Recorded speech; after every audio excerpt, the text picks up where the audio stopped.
It's Kyle here, and it's time for my next review, and it is The Man in the High Castle by Philip K. Dick. So before I start this review, I wanted to make a statement up front. I have not seen the Amazon TV series, so I cannot really speak to that. I can't really talk if you know how similar the series is to the book. I really don't know. Honestly, I don't really know anybody that's seen the TV series, so I don't even know if the show is any good or not. So this video review is just going to be about the book series. So I really don't have anything positive or negative to say about the TV series on Amazon. Other than the fact that I read this book was probably because of the promos I saw for the TV series. When I saw the Amazon start running those commercials, I thought, that sounds like a very interesting concept. But I don't really have access to Amazon streaming service, and I didn't really want to pay for it just to see that show. But it got that title in my mind, so I decided like that's like a book I want to check out. So early this year, saw the book. Let's read it. I just had recently read another book by Philip K. Dick. I really enjoyed it, so that encouraged me to check out some more. Really enjoyed this book. I think if you're a fan of the alternate history genre, you'll love this book. This also has some science fiction elements to it as well, dystopian elements to it, good action to it.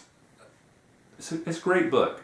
So the basic premise is the United States and the Allies lose World War II, and this book is set completely in the United States, which basically no longer exists. In this reality, which is set in the 60s, Japan kind of controls the West Coast. The East Coast is controlled by Germany, and the section of the country around the Rocky Mountains is kind of an independent country, but it's basically very much under the influence of Japan and Germany, so it's just barely independent. It kind of acts as a buffer state between the Japanese and German territories.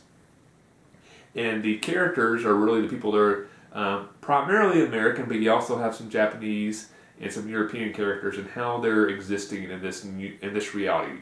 It's very interesting to see how they explore it. You have some Americans who become very acceptant of this new governing body and by no means seem to have any desire for the United States to become independent. They very much admire either Japanese or German society and think it is almost predestined that these two countries would win the war and the United States was doomed to lose it. You have some other citizens who actually hate this reality and are desperate for, a time when the United States was independent and is a much more freer society. So it was kind of interesting to see how you explore those elements of it.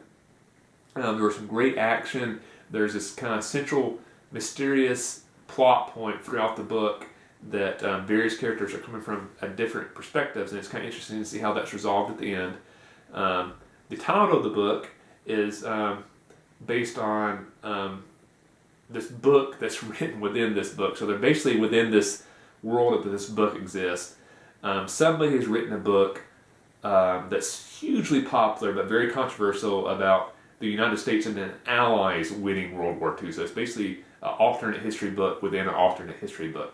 And several of the characters in this book are reading this book and are absolutely fascinated by the idea of how the world would have been different if the United States and the Allies had won versus what they know as Germany and Japan winning.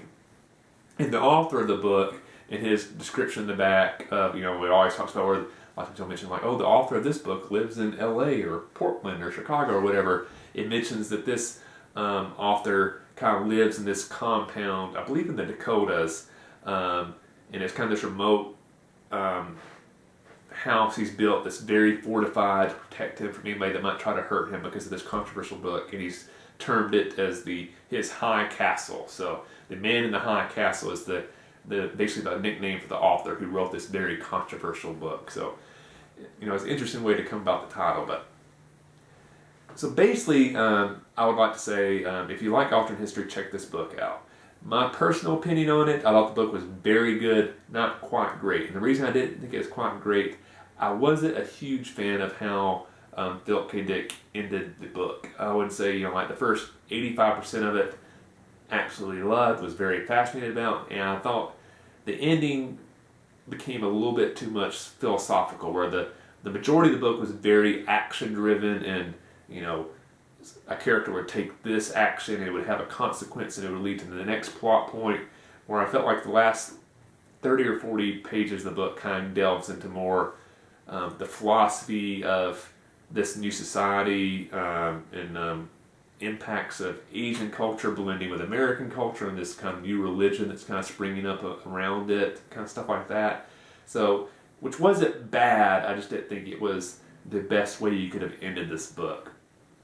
I think it was very much a product of its time too, because now if an author had written a book like this now, the ending would have been much more open ending, so you could actually have a series of books set in this new reality versus a standalone book like The Man in the High Castle. So I'd certainly recommend it. This is not my favorite book I've read this year, but it's very good.